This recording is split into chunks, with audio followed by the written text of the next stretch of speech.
कभी भी जिंदगी में किसी तरह की कोई मुसीबत आती है या फिर किसी तरह की परेशानी का सामना करना होता है तो हम जानकारों के पास पहुंचते हैं अपनी कुंडली दिखाने के लिए और फिर ये पता लगाते हैं कि आखिर क्या कारण है, क्या चीज़ है जो परेशान कर रही है और उसे दूर करने के लिए क्या हो सकता है। इसी सोच के साथ हम चर्चा को शुरू करेंगे। मेरे साथ एक गेस्ट पैनल मौजूद है, मैं आपको इंट्रोड्यूस करवा देता हूं। पंडित मुकेश भारद्वाज जी ज्योतिषाचार्य हैं, मेरे साथ जुड़ रहे हैं। आचार्य अनुपम जौली जी ज्योतिषी हैं, रमल विद्या में पारंगत हैं और जाना पहचाना नाम है। एंजेलिना टैरो कार्ड रीडर है। Angelina, welcome in this discussion. और उमेश मिश्रा पंडित जी हैं, मेरे सहयोगी भी हैं और इनका एक और इंट्रोडक्शन है पत्रकार का। आम दिनों में ये पत्रकार होते हैं और हम इनके पास काम लेकर जाते हैं, लेकिन खास दिनों में हम इनकी शरण में जाते हैं। तो मैं आप सभी का स्वागत करता हूं न्यूज़ 18 राजस्थान पर। आइए चर्चा शुरू करते हैं उमेश जी के साथ। उमेश जी, सबसे पहले मैं चाहता हूं कि आप शुद्धि के लिए, इस डिस्कशन की शुद्धि के लिए, क्योंकि डिस्कशन अगर प्योर वे में चालू हो तो बहुत अच्छा लगता है। ऐसे में उमेश जी आप कुछ ऐसा बोलें कि शुद्धि के साथ चर्चा की शुरुआत हो सके। जी बिल्कुल। जैसा कि हमारी सनातन संस्कृति और परंपरा में ये माना जाता है कि किसी भी अनुष्ठान, किसी भी चर्चा, किसी भी विषय पर बात शुरू करने से पहले, किसी काम को शुरू करने से पहले सबसे पहले गणेश और गौरी जी का पूजन किया जाता है।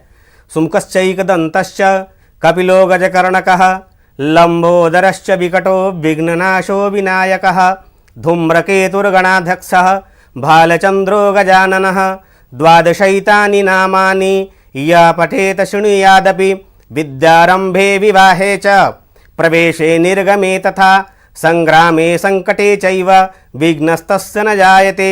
शुक्लांबरधरं देवं शशिवर्णं चतुर्भुजं प्रसन्नवदनं ध्यायेत् सर्वविघ्नोपशान्तये। अभीप्सितार्थसिद्धयर्थं पूजितः य सुरासुरैः सर्वविघ्नहरस्तस्मै गणाधिपतये नमो नमः। सर्वमंगल मांगल्ये शिवे सर्वार्थ साधिके शरणे त्र्यंबके गौरी नारायणी नमस्तुते। तो गणेश और गौरी जी की कृपा से सब अच्छा होगा। कोरोना की काल कुंडली पे जो चर्चा हो रही है, आने वाले दिनों में कोरोना का प्रकोप इस भारतवर्ष से, पूरी दुनिया से समाप्त होगा। चलिए, पूरा विश्वास है। उमेश जी बिल्कुल सही कह रहे हैं आप। ये बात तो है कि अगर जिस चीज़ का शुरुआत हुई है उसका अंत कुछ ना कुछ तो होता ही है, तो एक दिन कोरोना भी चल बसेगा। उसी की तैयारियों में वैज्ञानिक भी जुटे और हम आस्था की यहाँ पर बात कर रहे हैं। उमेश जी, मैं आगे आपके पास आऊंगा। एंजेलिना, मैं आपसे शुरू करना चाहता हूं बातचीत की। कैसी हैं आप एंजेलिना? बहुत अच्छी हूँ। हम लोग अभी बिल्कुल ठीक नहीं है एंजेलिना। मैं चाहता हूं अगर आप बता पाएं टैरो कार्ड क्या कहते हैं, हम कब तक ठीक हो जाएंगे?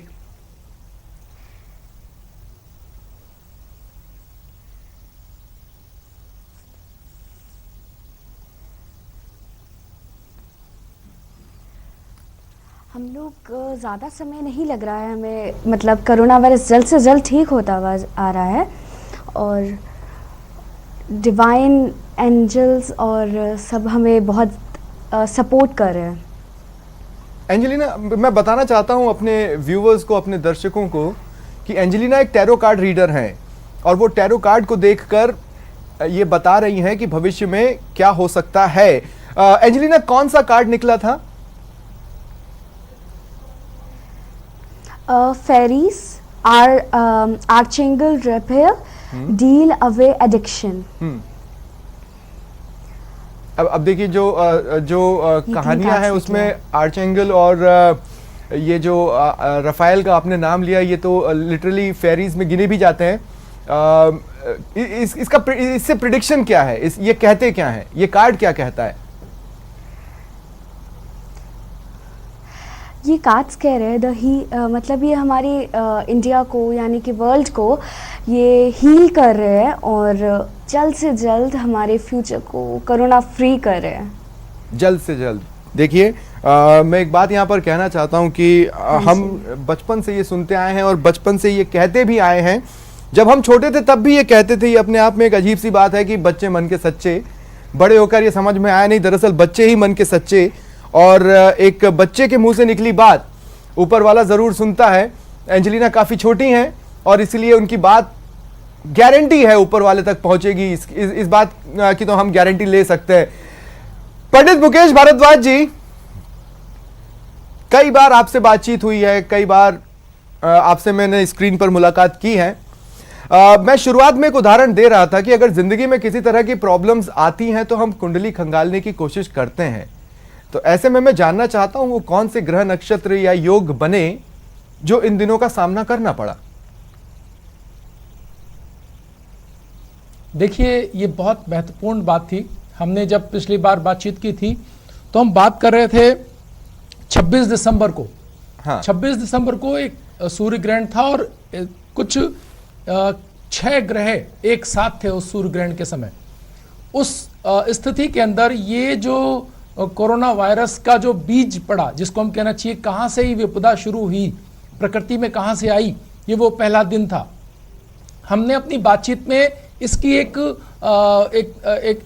छाया देखी थी। हमने बातचीत की थी कि भाई इस तरह की स्थितियां बनेंगी जिसके अंदर कोई ऐसी स्थिति आएगी जो पूरे विश्व की आर्थिक स्थिति को झकझोर कर रख देगी। और ये स्थिति 26 दिसंबर को इसका निर्माण हुआ और आज हम इसको एक तरह से कहना चाहिए कि इसका सामना कर रहे हैं। तो शुरुआत वहां से हुई थी और यहाँ इसका हम एक्यूट मतलब उस जगह पर खड़े हैं जहां पर हमें इसका और सबसे बड़ी बात आप देखेंगे कि जहां से ग्रहण शुरू हुआ था, जहां से सबसे ज्यादा प्रभावी इस सूर्य ग्रहण का प्रभाव रहा था, वो चाइना से लेकर के और मध्य जो है पूरा ये कहना चाहिए कि भाग यूएई और वगैरह ये जो पूरा इलाका है, ये पूरा दक्षिण जो एशिया है इसको लपेटते हुए ये भारत में घुसा था। पहले भी जब ये हुआ था, ग्रहण की शुरुआत हुई थी तो मोटे तौर पर पंडित जी मुझे समझाइए, मेरे दर्शकों को समझाइए। आप ये कह रहे हैं कि ये जो कुछ भी हम सामना कर रहे हैं वो दरअसल उस सूर्य ग्रहण का आफ्टर इफेक्ट है, पॉइंट नंबर 1। और पॉइंट नंबर 2 जो मैं जानना चाहता हूं वो ये कि अगर मैं सही याद कर पा रहा हूं तो आपने शायद ये कहा था कि हमें ये प्रे करना चाहिए कि वो भारत की सीमाओं पर दस्तक न दे। बस यही बात थी कि हम ये भगवान से प्रार्थना कर रहे थे कि ऐसी स्थिति ना आए कि वहीं सीमा पर रुक जाए। जैसे कि ग्रहण की स्थिति सूर्योदय कालीन भारत में प्रवेश किया था और 10 सवा 10 बजे तक ये पूरी तरह समाप्त हो गया था, तो वही स्थिति रहे। पूरे दिन की स्थिति ग्रहण की भारत में नहीं थी, वही स्थिति ईश्वर करे कि इस स्थिति में भी बस थोड़ा सा प्रभाव ये आ चुका है। 15 अप्रैल तक ये खत्म हो जाए और जब सूर्य उच्च का हो, अपनी उच्च राशि में आए, तो सूर्य की उच्च राशि में जब सूर्य रहे और मई के अंदर जब 11 मई को ये सूर्य अपनी उच्च राशि में से जा रहे हो तो ये समाप्ति काल हो इस कोरोना वायरस का भारत में।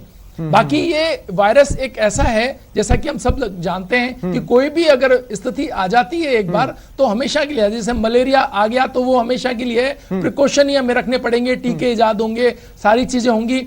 लेकिन ये 6 ग्रही योग वाला एक वायरस हमने इसका नाम लिया है, हम तो विपदा कहेंगे, तो 6 ग्रह हैं इसके अंदर सम्मिलित। तो ये सब आज तक आए सभी विपदाओं में सबसे बड़ी विपदा इसमें है। इसमें बुध भी शामिल है तो इकोनॉमी भी है, इसमें शुक्र भी शामिल है तो कला जगत भी इसमें आप देख रहे हैं बिल्कुल कुछ नहीं हो रहा, कला जगत में भी बिल्कुल शांत पड़ा है।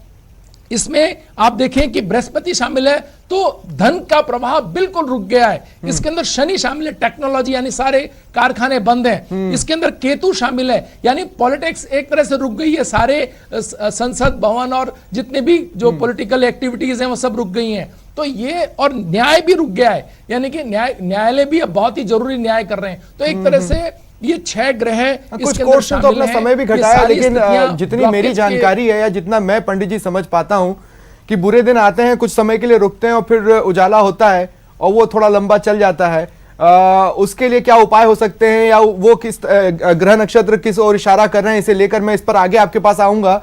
मैं अब आचार्य अनुपम जौली जी के पास जाना चाहता हूं। आचार्य जी एक रमल ज्योतिष भी हैं। रमल विद्या के बारे में मेरे जो दर्शक नहीं जानते हैं और मेरे हम उम्र हैं उनको मैं एक इंस्टेंस याद दिला दूं, उन्हें ये याद आ जाएगा कि रमल विद्या क्या है। अगर आपने चंद्रकांता देखा है तो आपने रमल विद्या के कुछ अंश स्क्रीन पर कहानी में देखे हैं, लेकिन असलियत में भी रमल विद्या समय समय पर अपनी उपस्थिति अच्छी खासी दर्ज कराती रही है। आचार्य जी, ऐसे ही किसी समय में रमल विद्या ने क्या कुछ कहा था ऐसे दिनों के लिए? बिल्कुल, आपने चंद्रकांता की याद दिला दी उसमें पंडित जगन्नाथ की भूमिका थी, जो राजा शिवदत्त के हर प्रश्न का उत्तर पासों से दिया करता था। जी ये सर। पासों की विद्या बहुत पुरानी है, भगवान शिव से उपजी है। और तब से शायद हमारी धरती का पहला विज्ञान होगा जब ग्रह नक्षत्र तारों की गणना नहीं हुई होगी, उससे पहले ये सिर्फ मिट्टी में उंगली के द्वारा ये प्रश्नों के उत्तर देने की कला थी, जो भगवान शिव ने पार्वती जी को दी और पार्वती जी से जगत में आई। जहां तक सवाल है, आपने कहा कि आज की परिस्थिति जो आज इस समय हम भुगत रहे हैं या कुछ देख रहे हैं, उसका पहले रमल से क्या कहा गया। रमल में एक बहुत अच्छी चीज है, रमल में किसी भी देशकाल परिस्थिति का प्रभाव नहीं होता, इसमें सिर्फ पासे फेंके जाते हैं और वो अपना एक उत्तर देता है।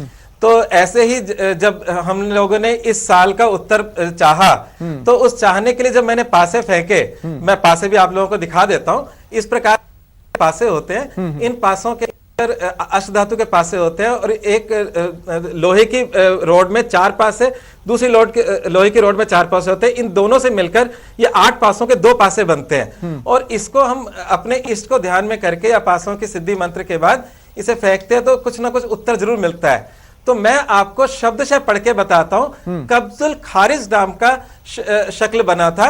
कब्जुल खारिज एक शक्ल है जो केतु की होती है, और केतु की शक्ल का जो कब्जुल खारिज का जो सालाना वर्षफल बना, वो अब मैं शब्द से पढ़ के बताता हूं, आपको सब कुछ स्पष्ट हो जाएगा।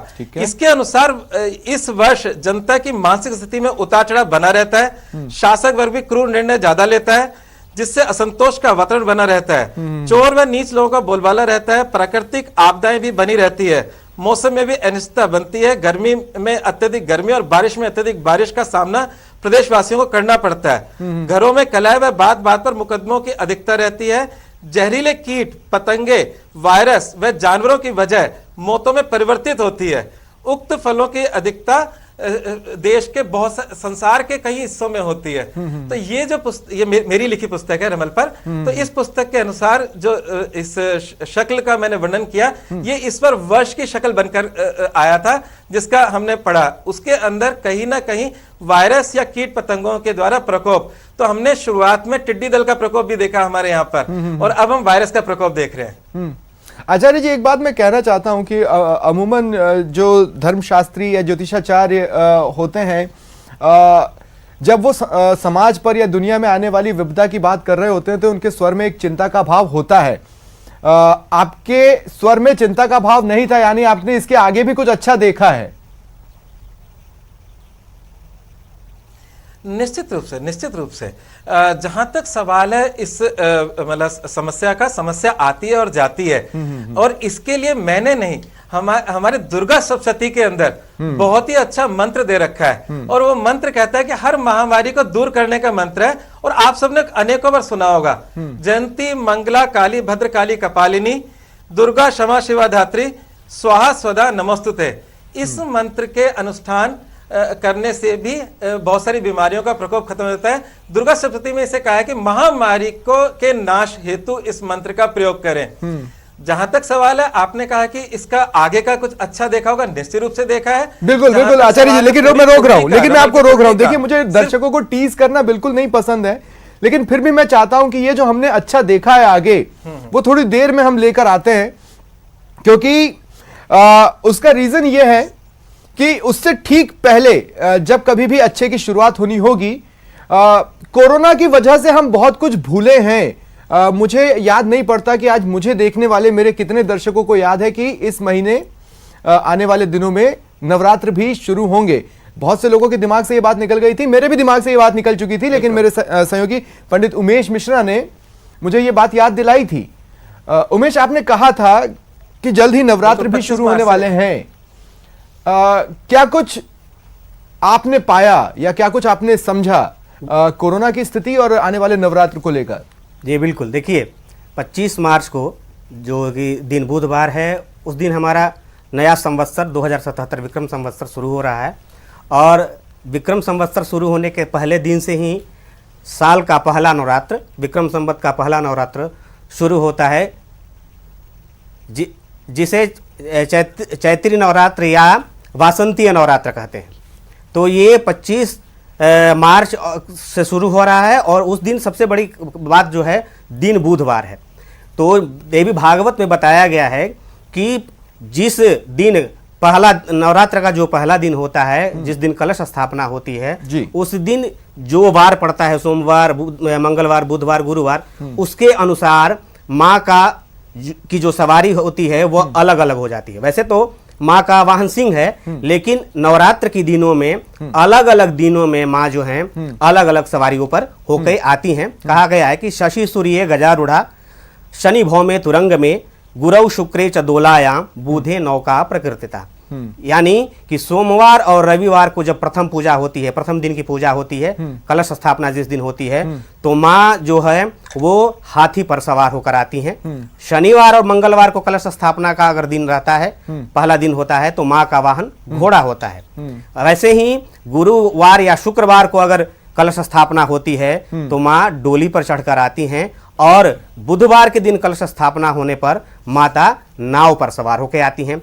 अब ये यहाँ बात जो उचित है कि भाई अगर सोमवार को हो रहा है और माँ के सवारी का फल क्या है, अगर डोला पे सवार होके आ रही है तो उसका फल क्या है, नौका पर सवार होके आ रही है उसका फल क्या है, हाथी पर सवार होके आ रही हैं तो उसका फल क्या है। ये भी कहा गया है तथा फलम गजे च जलदा देवी छत्रम भंगम तुरंग में नौकायाम सर्व सिद्धि स्यात् डोलायाम मरणम ध्रुवम। देवी जब हाथी पर सवार होकर आती हैं तो उस साल बारिश ज्यादा होती है, पानी ज्यादा बरसता है। घोड़े पर आती हैं तो पड़ोसी देशों से युद्ध की आशंका बढ़ जाती है। लेकिन देवी जब नौका पर आती हैं तो सभी मनोकामनाएं जो हैं मनुष्यों की, सभी मनोकामनाओं की पूरी करती, सभी मनोकामनाओं को पूरा करती हैं। और ये जो वासंती नवरात्र शुरू हो रहा है 25 मार्च, वो दिन बुधवार है। कलश स्थापना पहला नवरात्र जो है, इस वक्त तो पूरा देश ही सबके मन में एक ही मनोकामना है। एग्जैक्टली मैं यही कहना चाहता हूं कि सबके मन में एक ही कामना है। मनोकामना है। तो क्या वो बुधवार का दिन एक ऐसी लक्ष्मण रेखा खींच देगा जिसको कोरोना पार ना कर पाए? देखिए, हमारे सनातन संस्कृति में तर्क तो हैं, लेकिन सभी तर्कों से ऊपर जो आपने कहा कि आस्था और श्रद्धा है, उसमें और फिर कोई तर्क काम नहीं करता। और भक्तों के मन में ये विश्वास है कि माता, जो बताया गया है कि माता अगर बुधवार के दिन अगर नौका पर सवार होके आएंगी तो निश्चित रूप से सभी मनोकामनाओं की पूर्ति करेंगी।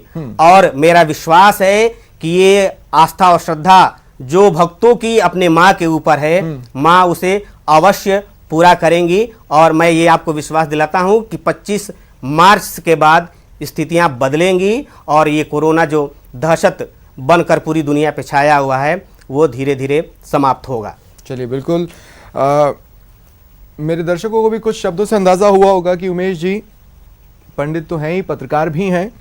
कुछ शब्द होते हैं हमारी बोली से जा नहीं पाते हैं आम बोलचाल में भी।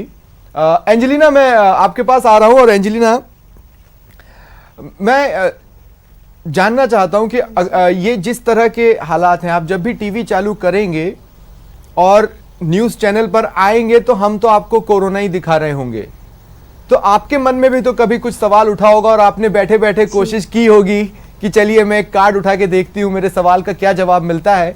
तो वो सवाल क्या था और उसका जवाब क्या मिला था? मेरा सवाल ये था कि ये कोरोना मतलब कितने समय तक चलेगा। और आंसर क्या मिला? तो मेरा जवाब ये था कि 6 से 7 हफ्तों में मान सकते 1 से 2 महीना, उससे ज्यादा नहीं। उससे ज्यादा नहीं? दम नहीं है कोरोना में इतना? नहीं।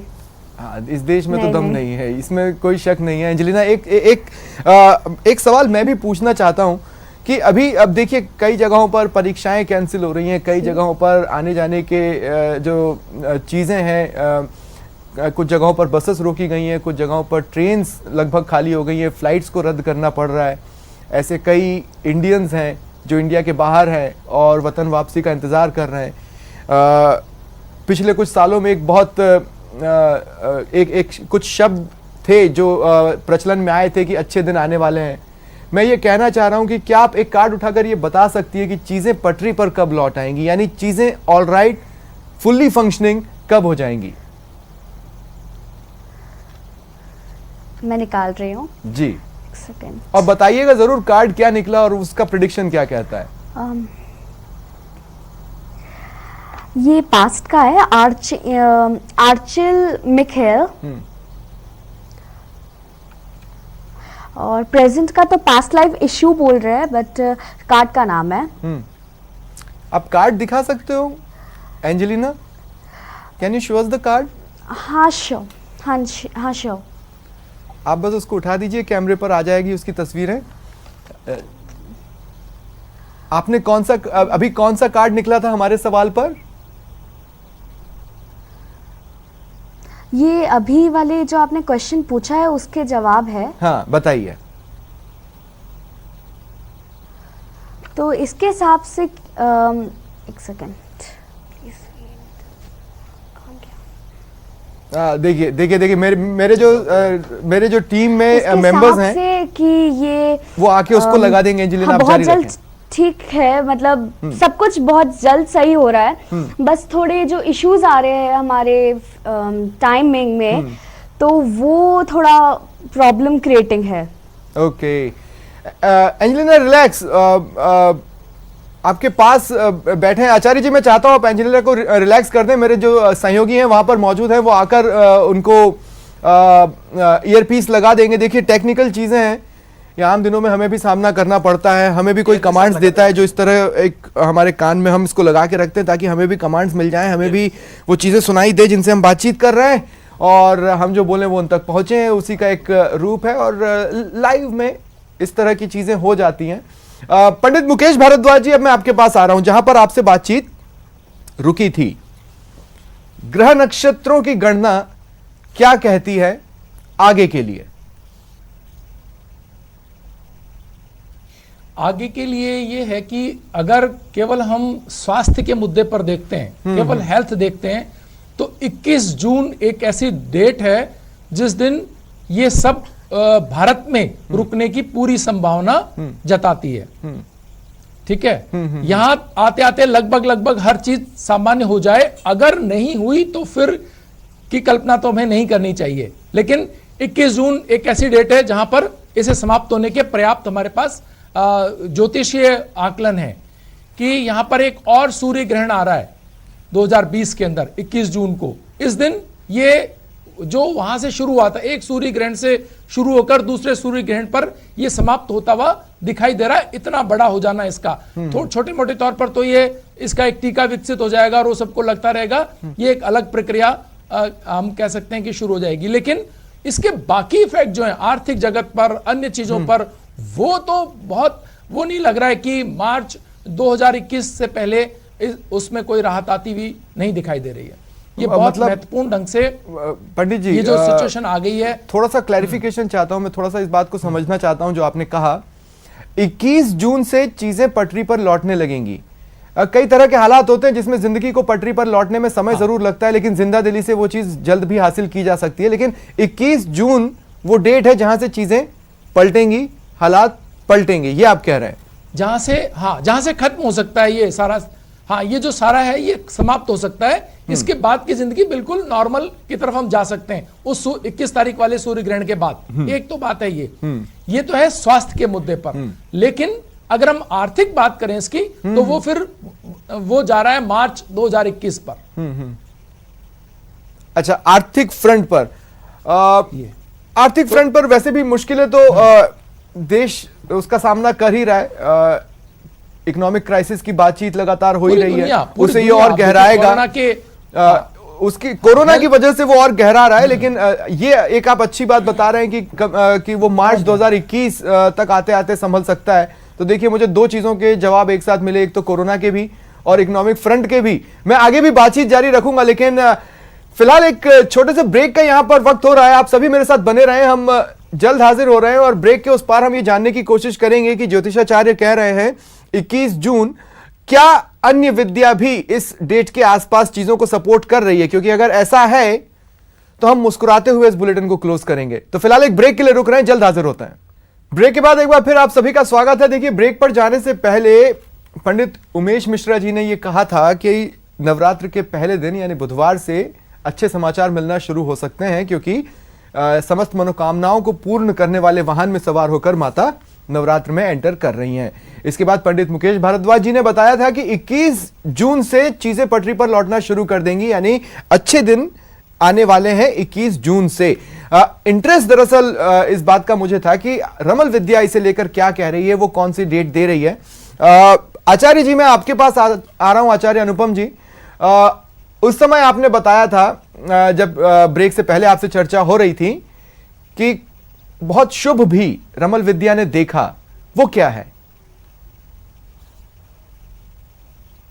बिल्कुल, जैसा कि मैंने आपको बोला था कि वर्ष की जो एक शक्ल आती है जिसको मैंने पढ़कर सुनाया था और उसमें सारी बातें बड़ी मैच भी कर रही थी, परंतु जो पूरी कुंडली बनती है उसमें देश के विभिन्न हिस्सों के अलग अलग वर्णन होते हैं। ठीक है। तो बिल्कुल मैं इसमें सहमत हूँ मुकेश भारद्वाज जी से कि मिड ऑफ ईयर के बाद से चीजें सुधर रही हैं। पर इसको अगर हम वैदिक ज्योतिष से भी जोड़ें तो आद्रा नक्षत्र में राहु है इस समय, जो कि राहु का ही नक्षत्र है और उसके जो देवता हैं वो रुद्र हैं। तो मेरा मानना यह है कि भगवान रुद्र मतलब भगवान शिव की उपासना से बहुत कुछ ठीक हो सकता है, पहली बात। दूसरी बात, जहां तक सवाल है, मुकेश भारद्वाज जी ने कहा ग्रहण का, सचमुच ग्रहणों का ही असर होता है इन महामारियों में। तो मुझे जो थोड़ा सा लगता है कि आपके दिसंबर के बाद 11 जनवरी 10 जनवरी की रात्रि को चंद्र ग्रहण पड़ा था, मामूली सा था, हल्का सा चंद्र ग्रहण था जिसे धूमिल सा कहते हैं हम लोग, पर वो पड़ा मिथुन राशि के राहु के नक्षत्र में ही था। और जहां तक मैंने इस पे थोड़ी सी स्टडी की तो चाइना की जो कुंडली आती है, जैसे हर देश की कुंडली होती है, भारत की स्वतंत्र भारत की कुंडली 14 तारीख की रात के 12 बजे मतलब 15 तारीख की 00 की कुंडली बनती है। ऐसी जो चाइना की कुंडली बनती है वो मकर लग्न और मकर राशि की है और उसके रोग के घर से राहु का गुजरना और वहीं चंद्र ग्रहण का होना, उसके बाद से चीजें का बढ़ना, ऐसा मुझे लगता है कि ये सब चीजें मैच हो रही हैं। और 20 मई के बाद राहु अपना स्थान छोड़कर अपने पिछले वाले नक्षत्र में चले जाएगा और राहु के नक्षत्र से निकल जाएगा। तो राहु के जो बाकी के 2 नक्षत्र हैं उसके देवता तो पवन और जल है, पर इसके जो देवता हैं रुद्र हैं। तो मेरे को लगता है कि भगवान शिव रुद्र जरूर इसका उनसे इनका समाधान मिलेगा। निश्चित रूप से महामृत्युंजय मंत्र इसके लिए बहुत ही शुभ लाभदायक रहेगा। अब मैं देखिए इन शब्दावलियों का बहुत ज्यादा जानकार नहीं हूं आचार्य जी, लेकिन अगर मैं कहूं कि कोरोना की 7.5 मई का एंड आते आते शुरू हो जाएगी तो गलत नहीं है? बिल्कुल बिल्कुल बिल्कुल मैं यही कहना चाह रहा हूं, बिल्कुल मैं यही कहना चाह रहा हूं। अभी सूर्य जब मेष राशि में प्रवेश करेंगे, उच्च के सूर्य होंगे, सूर्य रोग नाशक रोग प्रतिरोधक क्षमता को बढ़ाता है और जीवाणुओं को मारता है। तो मुझे लगता है कि आसमानी संकेत भी 13 तारीख से जब सूर्य चेंज होगा तब से थोड़ा अच्छा होगा और 20 मई के बाद जाते जाते इसका अंत होता जा रहा है इस महामारी का। अब देखिए डेट्स कितने आसपास की हैं, इसमें अगर विज्ञान का भी भरोसा कर लें तो सभी वैज्ञानिक ये कह रहे हैं कि जल्द से जल्द हमारे पास हथियार मुहैया होंगे कोरोना से लड़ने के। और सबसे अहम बात है, जब एक परमानेंट हथियार उपलब्ध नहीं है उस वक्त दवाओं के कुछ कॉम्बिनेशन के साथ जयपुर के डॉक्टर्स ने कमाल दिखाया है। ऐसे में संकेत तो हर तरफ से शुभ आ रहा है, लेकिन एकाएक फिर एक सवाल मेरे दिमाग में आया। उमेश जी, आपके पास आ रहा हूं। आपने बताया कि नवरात्र की जो शुरुआत है वो किस तरह से शुभ हो रही है, लेकिन नवरात्र 9 दिन में खत्म भी होते हैं, तो उसका अंत भी किसी और इशारा कर रहा है क्या? जी बिल्कुल। देखिए, माँ ने कहा है, माँ की आराधना वैसे भी शुभ फल देने वाली है। सर्वा बाधा विनिर्मुक्तो धन धान्य सुतान्वितः मनुष्यो मत प्रसादेन भविष्यत न संशय। माँ ने अपने मुख से ये बात कही है। तो और ये जो वासंतीय नवरात्र है ये शुभ फल देने वाला है। शुरुआत मैंने बताया कि ये बुधवार के दिन और नौका पे माँ सवार होके आ रही हैं, सभी मनोकामनाओं की पूर्ति होगी। लेकिन इसका जो नवरात्र का आखिरी दिन है उस दिन देवी भागवत के अनुसार उस दिन भी माना जाता है कि जो दिन वार होता है सोमवार बुधवार, उसके अनुसार माँ किस चीज पे गमन करेंगी, माँ की विदाई किस चीज पर होगी, वो दिन के अनुसार निश्चित होता है।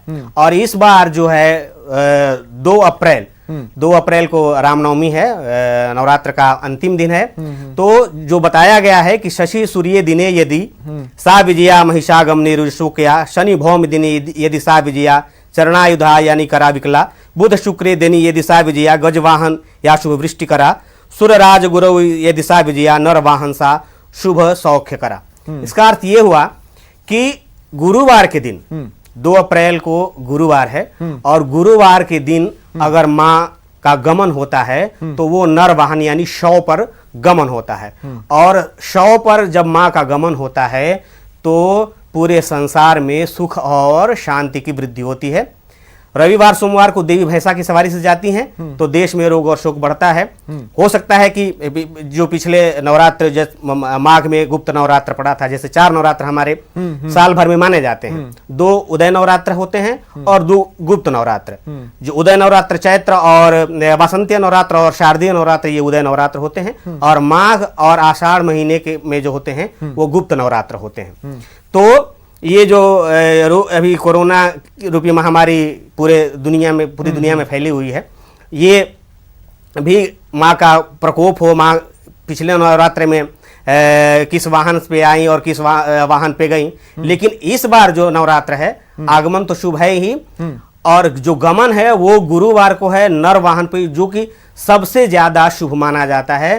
तो मुझे पूरा विश्वास है, जैसा कि माना भी जा रहा है, हमारे वैज्ञानिक भी कह रहे हैं, जो इस पर लगातार खोज कर रहे हैं कि या भारत वर्ष के लिए खास करके माना जा रहा है कि आने वाले जो 15 दिन हैं वो बहुत ही क्रूशियल हैं, बहुत ही अहम हैं। तो ये मेरा जो आकलन है देवी माता की कृपा से कि जो आज मान लिए कि 19 तारीख है और 2 अप्रैल 14-15 दिनों की जो ये अवधि है, निश्चित रूप से ये 14-15 दिनों की अवधि भारी है, लेकिन नवरात्र शुरू होने के साथ ही और माँ के गमन के साथ ही नरवाहन पे सभी निश्चित रूप से सभी का कल्याण होगा और सुख शांति की वृद्धि होगी। और यही बात मुझे एक और अहम सवाल की ओर ले जा रही है। पंडित मुकेश भारद्वाज जी, मुझे मेरे परिवार ने ये बताया कि मेरी कुंडली में एक एक्सीडेंट लिखा है। मैं गाड़ी बहुत अच्छी चलाता हूं, मुझे अपने ऊपर कॉन्फिडेंस है, लेकिन यही कॉन्फिडेंस डाउनफॉल का कारण भी बन सकता है। लेकिन इसके बाद मुझे ये अंगूठी दी गई। अब मैं ये कहना चाहता हूं कि इससे मेरी वाइफ बहुत ज्यादा कॉन्फिडेंस में रहती है।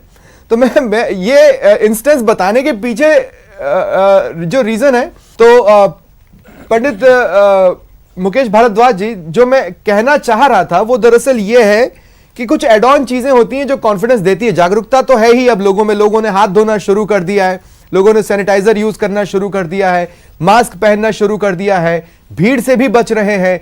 लेकिन आने वाले दिनों में किस राशि के लोगों को विशेष या एक्स्ट्रा सावधानियां बरतनी है, और वो कौन सी राशि के लोग हैं जो थोड़ा जल्दी रिलैक्सेशन पा जाएंगे, और इन द मीन टाइम ऐसे ही अपना आत्मबल बढ़ाने के लिए किन चीजों का उपयोग कर सकते हैं, मणि या रत्न या कुछ? बिल्कुल, जी ये बहुत महत्वपूर्ण, बहुत अच्छे सवालों का कॉम्बिनेशन है। सबसे पहली बात कि किन राशियों को, देखिए इम्यून सिस्टम किन राशियों का कमजोर होता है। कर्क राशि वालों का इम्यून सिस्टम थोड़ा कमजोर होता है अगर शनि के साथ उनके कॉम्बिनेशन बन रहे हो तो। वृष राशि वालों का भी इम्यून सिस्टम थोड़ा कमजोर देखा जाता है। ओवर कॉन्फिडेंस होने के कारण कॉन्फिडेंट हो जाए तो सिंह राशि वाले भी कभी इसकी जद में आते हुए दिखाई देते हैं। तो ये कुछ राशियां, वृश्चिक राशि वाले भी अपनी अगर ये किसी चीज को बहुत बड़ा मान ले, यानी कल्पना जगत में मान लें कि वायरस बहुत बड़ी चीज है और बड़ा उनको तकलीफ दे रहा है और बहुत कुछ गड़बड़ हो सकती है, तो उनका इम्यून सिस्टम सेल्फ डैमेज की तरफ जा सकता है, तो उनके लिए भी थोड़ी समस्या हो सकती है। अदरवाइज बाकी सबके लिए ये कोई इतनी समस्यादायक बात नहीं है। राशियों के अगर अकॉर्डिंग बात करें तो बात आती है कैसे हम इस पे ओवरकम, कैसे हम काबू पा सकते हैं, क्या उपाय करें। जैसे आपने कहा कि एक अंगूठी आपने पहन रखी है, हाँ। हमें तीन चीजों पे जाना चाहिए। पहला, सूर्य जो है सभी तरह की बीमारियों को खत्म करने के लिए एक बेहतरीन हमारे पास प्रत्यक्ष देवता है। तो आप अगर सूर्य के सानिध्य में सूर्योदय के समय जो 2-2.5 घंटा अगर सूर्य की रोशनी में रहते हैं, सूर्य के प्रकाश में रहते हैं, सूर्य को अर्घ देते हैं, यानी कि जल सूर्य को अर्पित करते हैं, और एक नली वाले लोटे से 1 मिनट से ज्यादा देर तक, तो आप यकीन माने कि आपका इम्यून सिस्टम बढ़ता है। सूर्य की रोशनी में आप ताकतवर हो जाते हैं, आपका शरीर मजबूत हो जाता है। दूसरा, जो नवरात्र हैं, ये यहां से एक बहुत बड़ा अवसर हमारे सामने, चाहे तो कल से भी कर सकते हैं, लेकिन नवरात्र के रूप में जब आपके सामने अवसर मौजूद है तो आप दोनों समय कपूर और लौंग के साथ में अपने पूरे घर को एक शुद्ध करने का एक तरीका आपके पास मौजूद है। ये फेफड़ों के ऊपर ही ज्यादा आपको असर डाल रखे है कोरोना वायरस। तो यहाँ स्मेल, यानी केवल आप जो वायु की गुणवत्ता सुधार करके और वायु के इन्फेक्शन को खत्म करके ही आप इससे कोई बचाव की बात सोच सकते हैं। हालांकि वैज्ञानिक इससे मतभेद रख सकते हैं हमारी बात से, लेकिन जो भारतीय ज्योतिष जो एक पूरा विधान है कि कैसे किन्हीं चीजों पे आप पंडित जी, कैसे मैं काबू पा सकते हैं। तो देखिए, यज्ञ मैं और विश्वास और आहुतियां अंधविश्वास के फेर में कभी नहीं पड़ता, लेकिन मैं ये बात जरूर जानता हूं और शायद बहुत से वैज्ञानिक भी इस बात को मानेंगे कि अगर अंदर से एक बार किसी चीज से फाइट करने की इच्छा जागृत हो जाए तो सुधार की तरफ तेजी से बढ़ा जा सकता है। अगर किसी को धर्मशास्त्र से, ज्योतिष शास्त्र से वो बल मिलता है तो इसमें भी कोई बुराई नहीं है। तो वैज्ञानिकों को अगर आपत्ति भी है तो वो इस बात पे सहमत हो जाएंगे, ये मेरा व्यक्तिगत तौर पर मानना है। ऐसे में जिसको जहां जो भी आत्मबल के लिए चीजें मिल रही हैं उसे फॉलो करें। अब आचार्य जी, मैं आपके पास आ रहा हूं, आचार्य अनुपम जौली जी। मैं चाहता हूं कि एक बार आप एक चीज इसमें जोड़ना चाहेंगे अपन। हाँ, अच्छा, जोड़िए पंडित जी, जोड़िए। हाँ, इसमें जो जिस चीज के ऊपर ये कपूर और लौंग की हम बात कर रहे हैं, जो हमेशा हम अपने देवी की उपासना में काम में लेते हैं, वो जो कास्ट है वो कास्ट पीपल की हो और जो कंडा है वो गाय के गोबर का हो। बस ये दो चीजें इसमें जुड़ते ही ये एक चमत्कारी प्रभाव देने वाली एक आस्था से जुड़ी हुई बात है। देवी का हमको आशीर्वाद मिले, भगवान शिव का आशीर्वाद मिले और सभी रोगों से हमारी मुक्ति हो। लेकिन ये सामग्री इस तरह से हो कि कंडा जो है वो गाय के गोबर का हो और गाय के घी से अगर मिलता है तो बहुत बेहतर। लौंग और कपूर ये चीजें मिलकर के एक अद्भुत इफेक्ट, आपके घर को तो कम से कम आप शुद्ध कर सकते हैं और सार्वजनिक रूप से भी अगर आप इस तरह के हवन या यज्ञ करते हैं तो पूरे वातावरण को शुद्ध करने की क्षमता आपको मिलती है। ठीक है। अगर मेरे तमाम दर्शकों की अगर ज्योतिष शास्त्र पर आस्था है, रमल शास्त्र पर आस्था है, टैरो कार्ड्स पर अगर आस्था है, तो आप इन चीजों को फॉलो करें। लेकिन एक बात जिसको आप फॉलो ना करें वो है भोपा। भोपा जो भी कहे प्लीज आप उसे फॉलो मत कीजिएगा। बस ये समझ लीजिएगा कि भोपू पे फालतू का शोर सुनाई दे रहा है। आचार्य अनुपम जी, क्या रमल शास्त्र भी राशियों को मानता है? ग्रह नक्षत्रों के हिसाब से गणना तो वो सदियों से निकालता आ रहा है। अगर वो राशियों का मानता है तो क्या आपने राशि के हिसाब से पासे फेंकने की कोशिश की, कुछ चीजें जानने की कोशिश की, या फिर अभी लाइव अगर आप कर पाए? हाँ स्वप्निल, जहां तक मैंने कहा था कि कलिष्ट गणनाओं से नहीं बना रमलशास्त्र, परंतु उसमें 16 शक्लें होती हैं। वो 16 शक्लें चंद्रमा की 16 कलाओं को प्रदर्शित करती हैं। साथ ही साथ हर शक्ल की एक राशि होती है और हर शक्ल का एक ग्रह होता है। तो जहां तक आपने पूछा कि किन राशि वाले लोगों के लिए यह तकलीफदायक हो सकता है, तो मैं निश्चित रूप से आपके सामने इसका प्रदर्शन करूंगा। क्योंकि रमल शास्त्र में एक खास बात होती है कि आप अपना मन में जिस संकल्प को लेके पासे फेंकेंगे, उत्तर उसी संकल्प का आएगा। तो जिन राशि वाले लोगों को रमल शास्त्र के अनुसार संभल के रहना चाहिए, मैं उसकी चर्चा करता हूं, आपके सामने लाइव ही करता हूं। पहले तो मैंने नहीं निकाला, पर अभी मैं निकालता हूं। जी बिल्कुल, हम लोग भी जी, जिन्हें चंद्रकांता याद नहीं है अब याद आ जाएगा। बिल्कुल बिल्कुल बिल्कुल।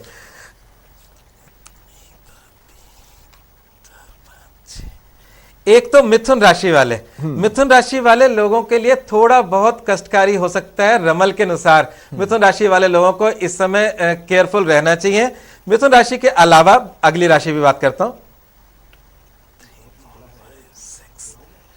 दूसरी राशि भी बुध की राशि आ रही है, कन्या राशि। मिथुन राशि, कन्या राशि दोनों के लिए थोड़ा बहुत तकलीफदायक है। तीसरा कर्क राशि, मिथुन राशि, कन्या राशि, कर्क राशि, इन 3 राशि वाले लोगों को थोड़ा बहुत संभल कर रहना चाहिए, अपने स्वास्थ्य का ध्यान रखना चाहिए और जो भी गाइडलाइन है, हाथ धोना और सारी बातें, इनका जरूर ध्यान रखना चाहिए। जी, तो ये रमल का एक लाइव डेमोन्स्ट्रेशन था आप सबके लिए।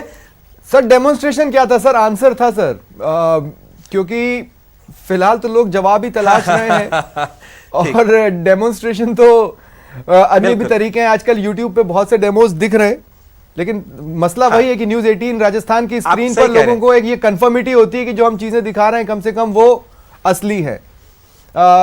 एंजेलिना, मैं एक चीज और इस पे जोड़ना हाँ जी, हाँ बोले आचार्य जी, बोले, फिर मैं जाता हूं एंजेलिना के पास। आप बोले आचार्य जी। हाँ, क्योंकि मैं जब से हाँ, जब से मैं यहाँ बैठा हूँ और मैंने अपना कार्य शुरू किया, तो जैसे मैंने शुरू में आपको वर्षफल बताया था और वो राहु को लेकर बताया था, और ज्योतिष में भी मुझे कहीं ना कहीं राहु की गणित समझ में आती थी।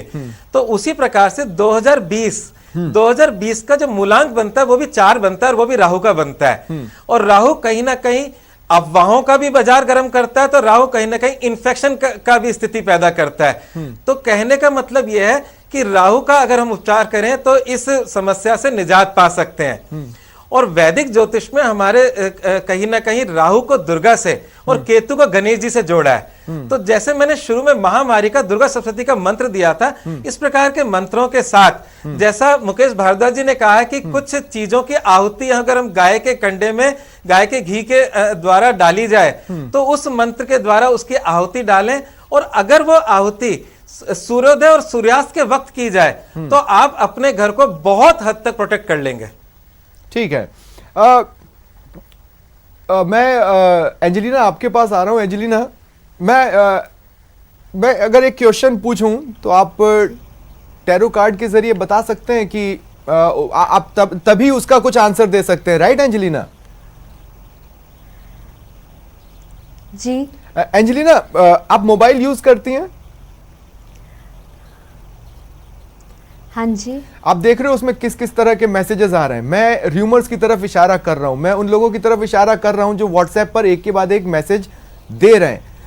मैं ये जानना चाहता हूं कि टैरो कार्ड्स क्या कहते हैं कि लोगों तक सही इंफॉर्मेशन कब तक पहुंच जाएगी। ये व्हाट्सएप की बातों पर ही ना डिपेंडेंट रहें, प्रॉपर इन्फॉर्म्ड कब तक हो जाएंगे? क्या ये सवाल मैं पूछ सकता हूं? मतलब कोरोना वायरस से रिलेटेड? जी। एक्चुअली एंजेलिना, मुझे नहीं पता आपकी मोबाइल पर कितनी रीच है, लेकिन मुझे कोरोना से बचाव के ऐसे ऐसे मैसेजेस आए हैं जिसके पीछे कोई तर्क नहीं हो सकता। इसलिए मैं पूछ रहा हूं कि लोग एटलीस्ट वेल इन्फॉर्म्ड कब तक हो जाएंगे?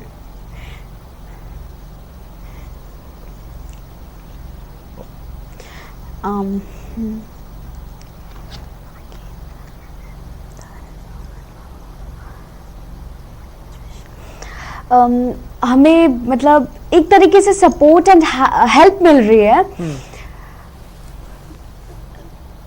थ्रू डिवाइन, और कि यस बहुत जल्द ये होगा। ठीक है एंजेलिना, एक्चुअली जब मैं सवाल जो पूछ रहा था पंडित ऐसे मुकेश वायरल भारद्वाज जी जो मुस्कुरा अफवाह उठे है। थे। मेरे ख्याल से उनके भी व्हाट्सएप पर बहुत सारे मैसेजेस हाल के दिनों में आए हैं। एक्चुअली प्रॉब्लम यह है कि हम एक इंडियन के तौर पर बहुत इमोशनल होते हैं और हमें अपनों की केयर भी बहुत ज़्यादा होती है, इतनी ज़्यादा होती है कि हम सही झूठ का पता लगाने से पहले ही आउट ऑफ केयर भी लोगों को मैसेजेस भेज देते हैं। इसलिए कुछ चीज़ें जो र्यूमर्स हैं उन पर तो बिल्कुल भी ध्यान न दें, खासकर नंबर्स पर तो बिल्कुल भी ध्यान न दें। कोरोना का जो मोर्टेलिटी रेट है वो काफ़ी कम है, अगर आप सावधानी बरतेंगे तो वो उतना ही बना रहेगा। मैं अब एक विशेष सेगमेंट पर आया हूं और मुझे पूरी उम्मीद है आचार्य जी, पंडित जी, एंजेलिना, आप तीनों एंजॉय करेंगे। दरअसल पंडित उमेश मिश्रा जी का एक साइड और है जिसमें वो देसी भाषा का भी इस्तेमाल करते हैं, देसी शब्दों का भी इस्तेमाल करते हैं। आप उसे लोकगीत भी कह सकते हैं, लेकिन जरूरी नहीं है कि वो लोकगीत हो, वो पंडित जी के मन का उद्गार भी होता है। तो पंडित उमेश मिश्रा जी, मैं आपके पास आ रहा हूं। अगर कोरोना को लेकर हाल के दिनों में आपने कुछ म्यूजिक बनाया हो या कुछ लिखा हो तो एक बार आप यहां पर शेयर जरूर करें।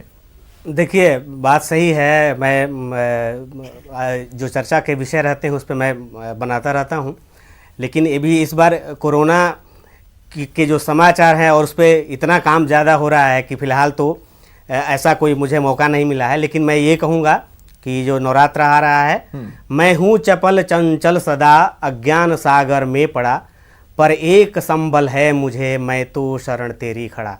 माँ के शरण में सब लोग हैं, न तातो न माता न बंधु न दाता, न पुत्रो न पुत्री न भृत्यो न भर्ता, न जाया न विद्या न वृत्ति ममैव, गतिस्त्वम गतिस्त्वम त्वमेका भवानी।